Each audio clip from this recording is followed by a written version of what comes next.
Halo semuanya, kali ini saya akan menjelaskan mengenai likuiditas bank.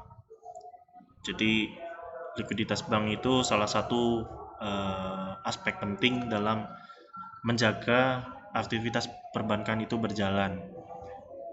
Jadi, maksudnya di sini likuiditas bank itu secara umum sebenarnya bagaimana bank itu mampu menyediakan kas atau uang ketika nanti ada kewajiban yang perlu dibayar. Misalnya ketika nanti kita nasabah perbankan tersebut mengambil uangnya lewat ATM atau mengambil uang untuk pembayaran tertentu, jadi nanti bank harus ada uangnya sehingga tidak terjadi kolaps atau gagal bayar.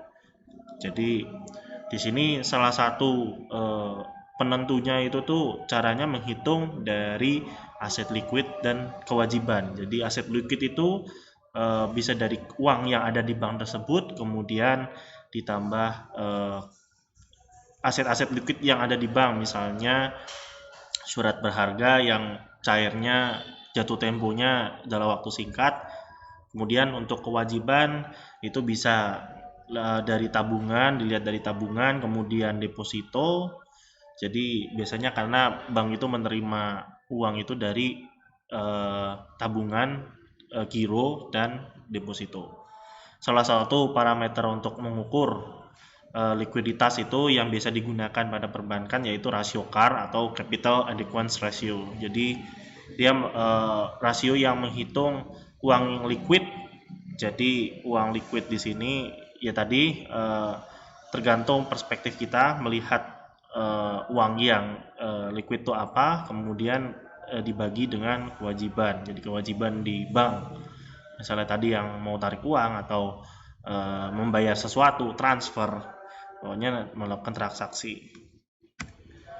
Jadi analisis manajemen likuiditas di sini, jadi kita harus menentukan asumsi yang kita ukur. Jadi asumsi apa ya tadi, misalnya aset lancar itu apa aja yang memang kita kategorikan sebagai aset lancar. Jadi yang memang bisa liquid, bisa dicairkan atau memang benar-benar uang, maksudnya kas langsung. Terus kemudian kewajiban juga yang perlu kita perhitungkan itu, lihat juga di situ apa namanya, kewajiban apa yang hendak kamu ukur di situ, apakah keseluruhan atau dari sebagian, karena tergantung kamu konteksnya melihat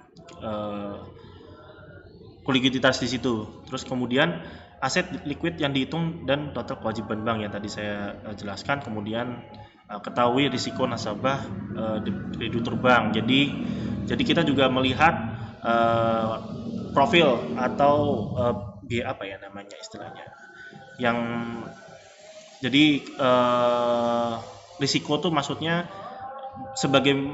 seberapa besar nasabah tersebut hendak misalnya yang menabung uang di bank tersebut atau deposan itu mau mengeluarkan uangnya dari bank tersebut. Jadi kita harus tahu nasabah itu istilahnya apa ya, customer behavior kalau bahasa, tapi bukan customer karena saya juga bukan orang perbankan, namun lebih ke bahasa umum ya, saya lebih umum bilang apa, kebiasaan dari nasabah itu. Jadi dalam melihat kita likuiditas juga perlu melihat aspek tersebut. Makanya nanti tiap bank dengan profil deposito dan financingnya yang berbeda, maka harus menyesuaikan dengan kondisi seperti itu. Nah ini salah satu saya membandingkan beberapa bank buku 4 dan buku 3 di Indonesia.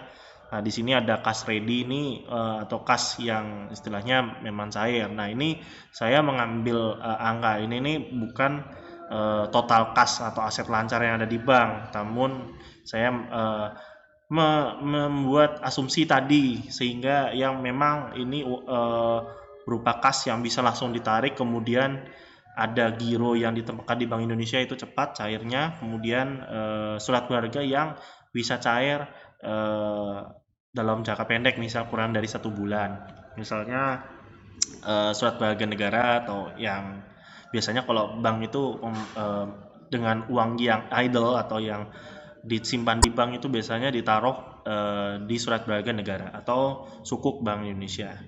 Di sini ada beberapa bank, di sini ada BSI 45 triliun, ada BTPS, itu Bank BTPN Syariah, BMMRI ini Bank Mandiri, BBNI ini Bank BNI.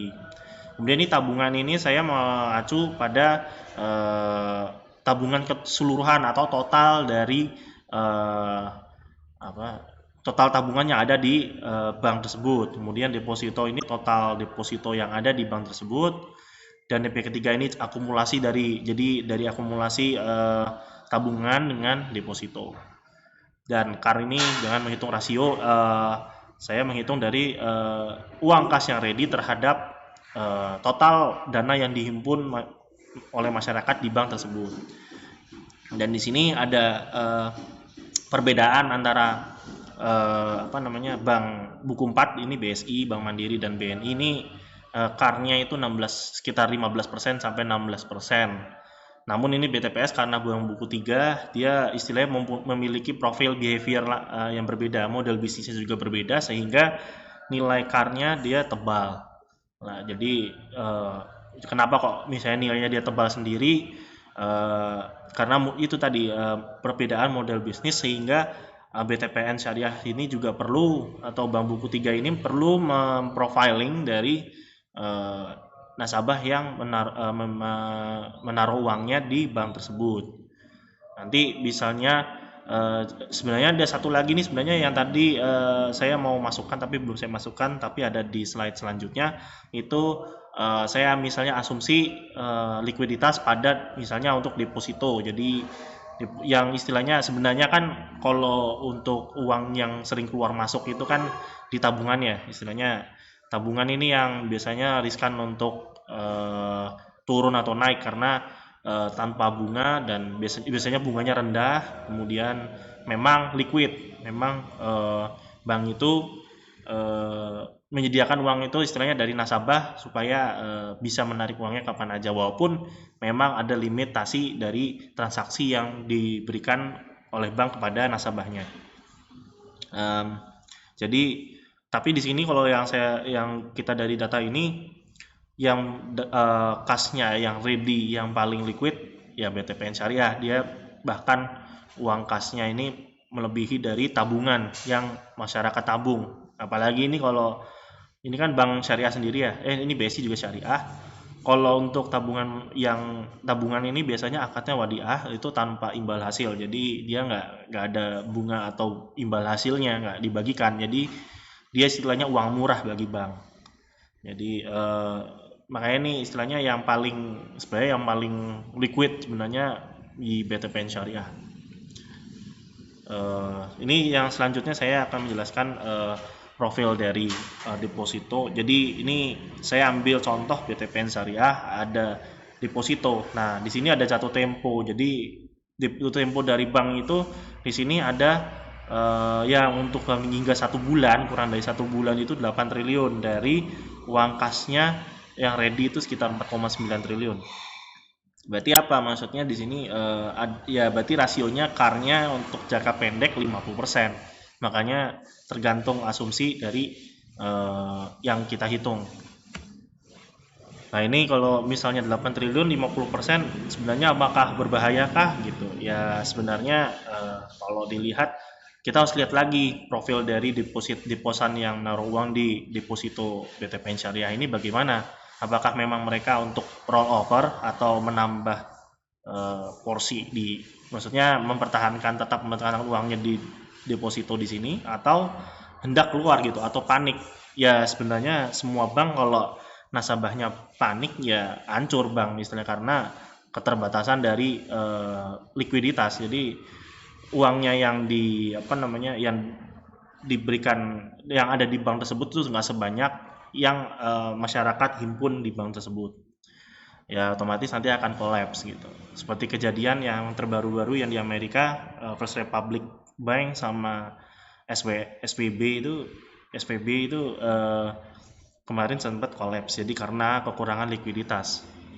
Makanya harus di bank itu perlu menjaga likuiditas agar perbankan itu juga bisa jalan dan menghasilkan keuntungan. Sedangkan sebenarnya kalau cash ready-nya ini terlalu banyak, sebenarnya itu juga ada konsekuensi, bahwa konsekuensinya itu akhirnya bank itu bisa mengurangi keuntungan karena banyak uang yang mengendap di bank tersebut sehingga tidak menghasilkan keuntungan atau margin atau bunga ketika dikreditkan ke pihak lain, misalnya untuk pembiayaan masyarakat atau instansi tertentu.